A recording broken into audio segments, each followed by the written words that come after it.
అత్యంత ఆదరణ పొందుతున్న number 1 premium range beauty products ARM pearl beauty. నమస్తే, నేను Keshav. Welcome to Suman TV. Andhra Pradesh ఉప ముఖ్యమంత్రి పవన్ కళ్యాణ్ తనదైన శైలిలో వ్యూహాత్మక అడుగులు వేస్తున్నారా? ఇక్కడ ఎన్డీఏ ప్రభుత్వంలో భాగస్వామిగా ఉంటూ కేంద్రంలో ఎన్డీఏ ప్రభుత్వంలో కీలక భాగస్వామిగా వ్యవహరిస్తూ కర్ణాటక పర్యటన ఎందుకు చేశారు? కర్ణాటకలో ఉన్న కాంగ్రెస్ నేతలతో కూడా తనదైన శైలిలో రాష్ట్రానికి కావాల్సినటువంటి అంశాలపైన, రాష్ట్రానికి కావాల్సినటువంటి ప్రధానమైనటువంటి ఎజెండాని అమలు చేయించుకోవడంపైనే పవన్ కళ్యాణ్ దృష్టి పెట్టారు. మరొక వైపు గ్రామీణ ప్రాంతాల్లో కేంద్ర ప్రభుత్వం తీసుకొస్తున్నటువంటి పథకాలని ఏ విధంగా ప్రజలకు చేరువ చేయాలి, గత ప్రభుత్వంలో జరిగినటువంటి తప్పిదాలను సవరిస్తూ ముందుకు వెళ్ళేటువంటి ప్రణాళికని ప్రజల ముందర ఆవిష్కరించారు. దీంతోపాటు సైన్స్ అండ్ టెక్నాలజీ మినిస్టర్గా షార్లో ప్రత్యేకమైనటువంటి పర్యటనలు చేస్తున్నారు. ముఖ్యమంత్రి హోదాతో సమానంగా ఆయనకి సంబంధించినటువంటి టూర్ షెడ్యూల్స్ని కూడా ప్రత్యేకంగా డిజైన్ చేసి ప్రాచుర్యంలోకి తీసుకొస్తున్నటువంటి పరిస్థితి ఉంది. సో పవన్ కళ్యాణ్ వ్యూహాలు రాజకీయంగా చూసినప్పుడు గతంతో పోలిస్తే ఇప్పుడు పదును తీరాయా? దీని వెనుక ఉన్నటువంటి కారణాలు ఏంటి? ఈ అంశాలను విశ్లేషించేటువంటి ప్రయత్నం చేద్దాం. మనతో పాటు పొలిటికల్ అనలిస్ట్ చంద్ర శ్రీనివాస్ గారు. నమస్కారం. నమస్కారం కేశవ్ గారు. పవన్ కళ్యాణ్ గారు గతంలో ఎప్పుడూ లేనట్టుగా, అంటే ఒక రాష్ట్ర ముఖ్యమంత్రి ఇంకో రాష్ట్ర ముఖ్యమంత్రి కలవడం అనేది సహజం, కానీ ఉప ముఖ్యమంత్రి హోదాలో పక్కన ఉన్నటువంటి రాష్ట్రానికి పర్యటన చేయడం కానీ, ఆయన టూర్ షెడ్యూల్ ఇప్పుడు డిజైన్ చేస్తున్నటువంటి విధానం కానీ ఆయనకు ఒక ప్రత్యేకమైనటువంటి ప్రాధాన్యం. ఆల్రెడీ చంద్రబాబు నాయుడు గారు కూడా క్లారిటీ ఇచ్చారు. ఉప ముఖ్యమంత్రి అంటే ఆయనతో సమానంగా ప్రభుత్వ కార్యాలయాల్లో ఫోటోలతో సహా అన్ని డైరెక్షన్స్ ఇచ్చారు. ఇప్పుడు ముఖ్యమంత్రితో సమానంగా ఆయన టూర్ షెడ్యూల్స్ కూడా డిజైన్ చేస్తున్నటువంటి పరిస్థితి ఉంది. ఏంటి ఈ పరిణామాలను ఏ విధంగా చూడాలి? డెఫినెట్గా అంటే పవన్ శకం, మీరు అన్నట్టు పవన్ శకం స్టార్ట్ అయినట్టే భవిష్యత్తు చాలా ఉజ్వలంగా కనపడుతుంది. ఆయనకు అత్యున్నతమైన మార్గం కనపడుతుంది. ప్రజల కోసం దశాబ్దం పైన పోరాడుతున్నాడు. ప్రజల మన్నలను పొందాడు. ప్రజల మన్నలను, ఆంధ్రప్రదేశ్ ప్రజల మన్నలే కాకుండా దేశ ప్రధాని మోడీ గారు మన్నలు పొందారు. అనుకోకుండా కేశవ్ గారు నిన్న నుంచి ఒక నాలుగు రోజులు ఢిల్లీలో ఒక వ్యక్తిగత పనుల మీద నేను వెళ్ళినప్పుడు కొంతమంది పెద్దలు కలిసినప్పుడు, ఆర్ఎస్ఎస్ వాళ్ళు, బీజేపీ వాళ్ళు, కాంగ్రెస్ మిత్రులు ఉంటారు కాబట్టి నేను ఢిల్లీలో కలిసినప్పుడు ఏపీ భవన్లో వాళ్ళు అందరూ కూడా ఒకటే మాట, పవన్కి ఒక మంచి పేరు తెచ్చుకున్నాడు. ఏది నాట్ ఓన్లీ ఆంధ్ర తెలంగాణ ఇక్కడే కాకుండా ఢిల్లీ స్థాయిలో ఒక మంచి భవిష్యత్తు ఉంది ఇతనికి. రాజకీయాల్లో ఎప్పుడు గెలవకపోయినా దశాబ్దం పైన పోరాడాడు. ఈరోజు కూటమిలో రావటానికి కూడా కారణం ఆయనే అనేది ఢిల్లీ పెద్దలు చెప్తున్నమాట. కాబట్టి మీరు అన్నట్టు ఆయన శకం, ఆయన ఎప్పుడు కూడా రాజకీయాలు కొత్త అయినా, నిన్నగాక మొన్న అసెంబ్లీ అడుగుపెట్టి 2 నెలలైనా తీసుకునే ప్రతి స్టెప్, ప్రతి కదలిక నిత్యం 15-16 గంటల పాటు రివీల్ చేయడం కావచ్చు, ప్రతి ఫైలు చివరికి వాళ్ళ ఎమ్మెల్యేలు 21 మంది గెలిచినా ఎక్కడ ఈ రోజు వరకు విజయోత్సవాలు చేసుకున్న బాపత లేదు. విజయానికి పొంగిపోవద్దు.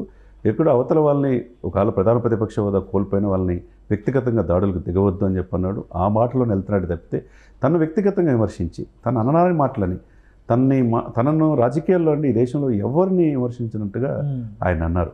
ఇప్పుడు చూడండి మరి అటువంటి వ్యక్తులు ఏమైపోయారు. ఇప్పుడు ఆ పార్టీలో చూస్తుంటే ఒక్కొక్క ఎమ్మెల్యేలు, ఎమ్మెల్సీల మీద ఒక్కొక్క లేడీసు, వాళ్ళ భర్తలు, భార్యలు, ఆ కేసులు ఎన్ని చూస్తూ ఉంటే ఇన్ని పెట్టుకొని వాళ్ళ దగ్గర అన్ని తప్పులు పెట్టుకొని వాళ్ళ పేర్లేని అనవసరం.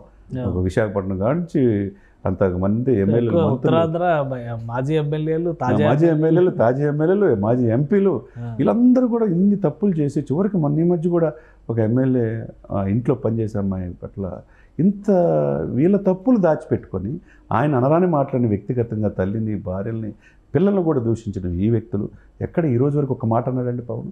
అది అతని గొప్పతనం. ఏంటి అసలు ఈ కేసులు ఎందుకు వస్తున్నాయి? ఇప్పుడు మీరు అన్నట్టుగా కోడుమూరు ఎమ్మెల్యే సుధాకర్, ఆయన దగ్గర పనిచేసే మైనర్ బాలికతో చాలా నీచంగా ప్రవర్తించారని ఫోక్సో కేసు పెట్టారు. అవునండి. ఇటువైపు చూస్తే విజయసాయి రెడ్డి గారు అశాంతికి గురవుతున్నటువంటి పరిస్థితి మనం చూస్తున్నాం. ఎమ్మెల్సీ దువ్వాడ శ్రీనివాస్ ఇంట్లో రామాయణం వీధిలోకి వచ్చింది. అంతే. ఇంకా ఇటువైపు చూస్తే బొలిశెట్టి సత్య గారు మొన్న ఒక వీడియో రిలీజ్ చేశారు. కాకినాడలో ద్వారంపూడి చంద్రశేఖర్ రెడ్డి గారు కూడా రెండో ఫ్యామిలీ వ్యవహారం ఏదో వెలుగులోకి వచ్చింది.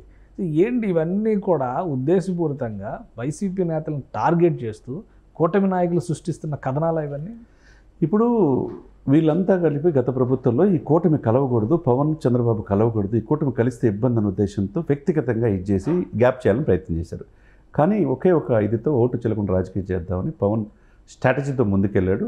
అటు బీజేపీ పెద్దలను ఒప్పించాడు, ఇటు ఒప్పించాడు. 124 సీట్లతో గెలిచారు. ఇకపోతే మీరన్నట్టు విజయశాంతి, అది శాంతి అనే ఆమె విజయసాయిరెడ్డికి పార్టీకి కానీ మనశ్శాంతి లేకుండా ఉత్తరాంధ్రలో చేశారు. అది మనకు తెలిసిన అంశమే. ఇక అమ్మటి రాంబాబు, సంజన, సుకన్య, ఇవన్నీ పాత స్టోరీలు. అవన్నీ పాత స్టోరీలు. ఇకపోతే అవంతి శ్రీనివాస్ ఏం చేశాడో తెలుసు. ఇకపోతే మీరు గోరంట్ల మాధవ్ పార్లమెంట్ సారిగా అంతా చూసాం. మీరు అన్నట్టు సుధాకర్ మొన్న మైనర్ బాలిక ఆమెని చేసింది చూసాం. ఇకపోతే లేటెస్ట్ దువ్వాడ శ్రీనివాస్, మీరు అన్నట్టు ద్వారంపూడి. ఇవన్నీ చూస్తే ఈ దువ్వాడ శ్రీనివాస్ కూడా ఒకప్పుడు పవన్ ఏమన్నాడు, హిందూ ధర్మశాస్త్రం చాలా మహోన్నతమైనది, ఒక ఏకపతివతుడుగా ఉండాలి అన్నాడు. బొట్టు ఎంత ద్వారుడు బొట్టు పెట్టుకొని ఆయన మరి పవన్ విమర్శించి ఇప్పుడు ఏమంటున్నాడు తెలుసా, పాపం పవన్కి ఇన్ని ఇబ్బందులు పడి చేసుకున్నాడు అని ఇప్పుడు అంటున్నాడు. మరి విమర్శించిన వాళ్ళు చివరికి తన భార్య పిల్లలు ఇద్దరు డాక్టర్లు. రాజకీయ కుట్ర ఉంది అని అంటున్నారు సార్. రాజకీయ కుట్ర ఉంటే ఇక్కడ రాజకీయ కుట్ర ఉంటే ఆమె కూడా వైసీపీయే, ఆమె భార్యే, ఆమె పిల్లలు మెచ్యూర్డ్ పిల్లలు ఇద్దరు డాక్టర్లే. ఎందుకు విమర్శిస్తున్నారు?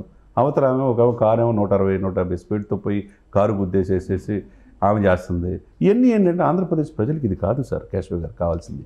అభివృద్ధి సంక్షేమం రెండు కలుగా కావాలి. ఇవన్నీ మాటలు ఇవన్నీ కూడా మర్చిపోయి వీళ్ళు చేసిన తప్పుల్ని ఈయనేంటి ఇవన్నీ కూడా పట్టించుకోకుండా సంక్షేమం మీరు అన్నట్టు ఓ సిస్టమేటిక్ వే ఒక పదవికి ఇవన్నీ తేవాలి. అంతకుముందు పంచాయతీరాజ్ శాఖ బ్యాలెన్స్ చేసేటువంటి ఒక వ్యూహం, వ్యూహం ప్రకారం వెళ్తున్నాడు. మనం చూసండి మనం ఎప్పుడైనా అడవుల పరిరక్షణకి టీ విత్ డిప్యూటీ సీఎం అని పెట్టారా? కార్పొరేటర్స్ ఇన్వాల్వ్ చేస్తున్నాడు, అడవులను సంరక్షణ చేస్తున్నాడు. మీరు అన్నట్టు తన పార్టీ కాకపోయినా పక్క రాష్ట్రాలతో సన్నిహిత సంబంధాలు కర్ణాటక రాష్ట్రం తీసుకురావడం వల్ల ఇప్పుడు చిత్తూరు సరిహద్దుల్లో తిరుపతి సరిహద్దుల్లో రైతులు ఆరుకాలం పండించిన రైతులు భూములు ధ్వంసం చేస్తున్నాయి. ఆ కుంకి ఏనుగుల వల్ల దాన్ని సంరక్షించడం కుంకి ఏనుగులు తీసుకొచ్చాడు. ఇదే కాకుండా వాళ్ళతో శాటిలైట్ టెక్నాలజీని ఉపయోగించి పర్యావరణాన్ని ఇది చేసుకుందామని చెప్తున్నాడు. తర్వాత ఎర్రచందనం బార్డర్ విజిలెన్స్ అనేది పెంచాలి, ఎందుకంటే ఎర్రచందనం సరిహద్దులు అంతే కదా. ఎర్రచందనం 140 కోట్లు ఆల్రెడీ పట్టుకున్నారు అక్కడ, అది తీసుకొస్తున్నాడు. అంటే అక్కడ కూడా ఆ శాఖలు అటవీ శాఖ అధికారులు ముఖ్యమంత్రితో సహా ఎందుకు ఆహ్వానిస్తున్నారు? ఇది ఇది ఇది పొలిటికల్ స్టెప్. అంటే ఆయన శకం మొదలైంది అన్నట్టుగా ఉంది. అటు ఢిల్లీ పెద్దలు అనవసరంగా వాళ్ళని ఇబ్బంది పెట్టలా, ఎప్పుడు కావాలంటే అప్పుడు పోయి అపాయింట్మెంట్ నాకు కావాలని అడగడు, తన వ్యక్తిగత పనులు ఏది చేసుకోడు. అతనిలో ఉన్నది ఏంటంటే చిత్తశుద్ధి. నాయకుడి పట్ల మోదీ గారి పట్ల విశ్వసనీయత ఉన్నది. అదే సమయంలో ఆయన ఇబ్బంది ఏ పని కూడా పెట్టాల, ఎంపీలు కూడా పెట్టొద్దు అంటున్నాడు. రాష్ట్రానికి కావాల్సిన నిధుల విషయంలో అవసరమైతే మ్యాచింగ్ గ్రాంట్ విషయంలో తగ్గిమని అడుగుదాం. మన పని దినాలు కూడా చూశారు కదా, ఇచ్చేసారు, పనికి ఆహార పథకాలు ఇచ్చేసారు. 55 కోట్ల పని దినాలు పెంచారు చాలా మందికి. అది ఎంతవరకు దాన్ని అప్రిషియేట్ చేయాలి. నాయకుడిగా ఆయన ఎమర్జెన్సీ తీరు 2 నెలలైన పరిపాలన చూస్తుందండి. తర్వాత ఈరోజు ప్రతి ఇంటికి మంచినీరు అంటున్నారు. ఇకపోతే స్వాతంత్ర దినోత్సవం పంచాయతీలకి ఎప్పుడు లేని విధంగా 10,000 25,000 ఇచ్చి స్వాతంత్ర దినోత్సవంలో దేశభక్తిని పెంపొందించడం మామూలు విషయం కాదు కదా. ఇదే సమయంలో పర్యావరణాన్ని కాపాడుతున్నాడు, అన్ని శాఖలకి న్యాయం చేస్తున్నాడు. ఈ రోజున ఇప్పుడు ఇస్రోలో ఉన్నాడు. సైంటిస్టులని ఎక్కువగా వాళ్ళు ఇస్రో మీద క్విజులు కండక్ట్ చేయండి, యూత్ని సైంటిస్టులుగా తయారు చేయండి అని ఆ శాఖ అధికారులకు చెప్తా ఈరోజు ఉప ముఖ్యమంత్రి హోదాలో శ్రీహరికోట వెళ్ళాడంటే మీరన్నట్టు ఆయన శకం ప్రారంభమైంది. అత్యున్నతమైన ఫీచరు ఈ కూటమి తరపున కనబడుతుంది. భవిష్యత్తులో ఇదే కంటిన్యూ అయితే ఈ రాష్ట్రానికి ఆయన నెక్స్ట్ ముఖ్యమంత్రి అయ్యే అవకాశాలు స్పష్టంగా. ఒకటి అంటే అటవీ పర్యావరణ శాఖ పరంగా కొన్ని చర్యలు తీసుకున్నారు, పంచాయతీరాజ్ పరంగా కొన్ని చర్యలు తీసుకున్నారు, ఇప్పుడు సైన్స్ అండ్ టెక్నాలజీ పరంగా కొన్ని చర్యలు తీసుకోబోతున్నారు. అన్నింటిలోకి ముఖ్యమైనది ఇంకొక విషయం, పవన్ కళ్యాణ్ గారి గత 2 రోజుల్లో తీసుకున్నటువంటి మీరు అన్నట్టుగా స్వాతంత్ర దినోత్సవానికి సంబంధించి గ్రాంట్స్ పెంచడం ఇవన్నీ చూస్తే మేజర్ ఆయన ఇంకొకటి జల్ జీవన్ మిషన్ పైన ఎక్కువ ఫోకస్ పెట్టారు. తెలంగాణలో మనం ఆల్రెడీ చూస్తున్నాం మిషన్ భగీరథ, మిషన్ కాకతీయ అని చెప్పి ఒకవైపు చెరువులు స్టెబిలైజ్ చేయడం, ఇంకోవైపు ఇంటింటికి కొళాయి నీరు ఇవ్వడం. సో ఇది దేశవ్యాప్తం చేయాలనేటువంటి ప్రణాళికతో ఢిల్లీలో ఆల్రెడీ అమలవుతుంది. సేమ్ తెలంగాణ ఫాలో అయింది. జాతీయ స్థాయిలో జల్ జీవన్ మిషన్ అవార్డులు కూడా వచ్చింది తెలంగాణ. అవును, జల్ జీవన్ మిషన్ తీసుకొచ్చారు. అయితే గత ప్రభుత్వం అసలు జల్ జీవన్ మిషన్ పట్టించుకోలేదు, దాన్ని వినియోగమే చేయలేదు అనేటువంటి ఒక విమర్శ కూడా పవన్ కళ్యాణ్ గారు. నిజంగా గత ప్రభుత్వం జల్ జీవన్ మిషన్కి సంబంధించి ఇంటింటికి కొళాయి ఇవ్వాలనేటువంటి ప్రతిపాదనని అసలు పట్టించుకోలేదా? ఇప్పుడు మళ్ళీ కొత్తగా ఈ సెన్సెస్ మొదలు పెట్టారు. అవునండి, కౌంటింగ్ చేసి ఎక్కడెక్కడ రిక్వైర్మెంట్స్ ఉన్నాయి మొదలు పెడతామని చెప్పని అంటున్నారు. సో దీన్ని ఎలా చూడాలి? పవన్ కళ్యాణ్ గ్రామీణ అవసరాలపైన ఎక్కువ ఫోకస్ పెట్టడానికి ఇది కూడా ప్రధాన కారణం అనుకోవచ్చు. గ్రామాలే దేశానికి పట్టుకొమ్మలు అంటారు సార్. రైతుల్ని గ్రామాలను విశ్వసిస్తే ఆ ప్రభుత్వాలు మనగలలేవు, అది అతి తొందరలోనే పోతాయి పూర్తిగా. అందుకనే గ్రామీణాలు పంచాయతీరాజులు. మీరు మొన్న ఇంకో సబ్జెక్ట్లో మొక్కలు అనేది 10 లక్షల మొక్కలు కూడా, అది మొక్కలు మనం కూడా తెలంగాణలో చూసాం. అదేవిధంగా జల్ జీవన్ మిషన్లో అనేక అవార్డులు తెలంగాణ ప్రభుత్వానికి వచ్చినాయి కూడా. ఆ ఫార్ములాని ఇక్కడ గత ప్రభుత్వం నిర్లక్ష్యం చేస్తున్నమాట వాస్తవమే. ఇప్పుడు సాక్షాత్తు మంత్రులు, మాజీ మంత్రులు, ఎమ్మెల్యేలు కూడా ఇప్పుడు మాకు చెప్పుకోవడానికే అపాయింట్మెంట్ లేదంటున్నారంటే 5 సంవత్సరాల్లో నిర్లక్ష్యం చేపట్టేగా ఈ కూటమిని అది అందిపుచ్చుకుంటుంది. గత ప్రభుత్వంలో వాళ్ళు ఏం చేయలేదో దాన్ని కేంద్ర ప్రభుత్వంతో సన్నిహిత సంబంధాల రీత్యా ఈ యొక్క మెజార్టీ ఏదైతే 16-18 మంది ఎంపీలు ఉన్నారు వీళ్ళ మీద ఆధారపడి సెంట్రల్ కూడా ఉంది. రాష్ట్రాలు కేంద్రం ఇచ్చిపుచ్చుకునే ధోరణి ఉండాలి. కావాల్సింది ఏ రోజైనా కానీ ముఖ్యమంత్రి వెళ్తే వెంబటే మంత్రులు అపాయింట్మెంట్ చేయటం, దాన్ని ఇమ్మీడియట్గా శాంక్షన్ చేయటం ఇవన్నీ జరుగుతున్నాయి ఫాస్ట్గా. ఈ 2 నెలల్లోనే అభివృద్ధి మనం చూసాం. కాబట్టి రాబోయే 4 సంవత్సరాల 10 నెలలు కూడా మనం చూడాలి కదా. గత ప్రభుత్వం నిర్లక్ష్యం చేయటం, జలజీవన మిషన్లు కావచ్చు, సెంట్రల్ స్కీమ్స్ కావచ్చు, ఇవన్నీ కూడా నిర్లక్ష్యం చేయబట్టే కదా ఈ పరిస్థితి.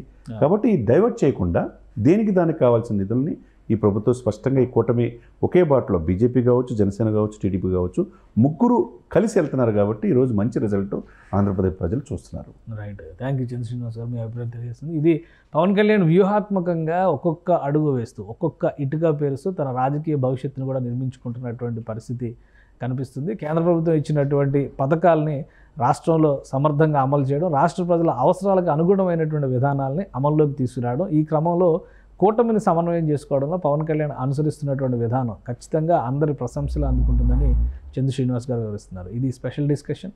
Keep watching. సుమన్ టీవీలో మీ పర్సనల్ అండ్ బిజినెస్ ప్రమోషన్స్ కోసం కింది నెంబర్కి కాంటాక్ట్ చేయండి.